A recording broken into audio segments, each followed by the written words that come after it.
Napaga yata ang dating mo sa aking area of responsibility. Kaya ano magagawa ko? Pag nakikita kita, para akong hanging habagat na nade-develop into a low-pressure area. Pero paano si ate? Pag nalaman niya to, darating ang maraming pagkulog at pagkidlat para sa akin. Wala akong magagawa, Auring. Signal number 3 ang nararamdaman ko para sa iyo. Enteng! Waning! Sinasabi ko na nga ba, at may paparating na sama ng panahon dito sa lugar na ito. At hindi ko akalain na ang babaeng ito pa ang magbibigay sa akin ng tropical depression. Hoy babae, lumayas ka! Ngayon din! Sandali lang. Wala siyang kasalanan, Waning. Sa akin nagmula ang mata ng bagyo. Dahil ang relasyon natin ay laging low tide. Oo, may manakanakang pagkulog at pagkidlat. Pero mas madalas ang El Nino. Walang flash flood. Kaya minabuti kong ilisan tayo ng panahon mula sa pabugsubog ng damdamin mo papunta sa bumubuhos at tumaragas ang pag-ibig ni Auring.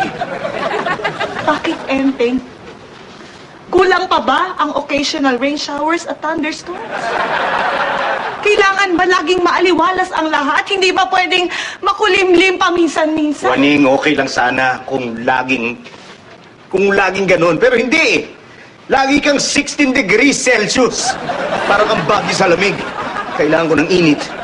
Kaya ako nag-landfall dito kay Auring. Kung gayon, lumayas kayong dalawa. Oo, lalayas kami. Mamamataan mo kami na lumabas ng bansa patungong Taiwan. Patawarin mo. Huwag mo kong kausapin. Ayoko nang magkaroon pa ng buntot ang bagyong ito sa buhay ko.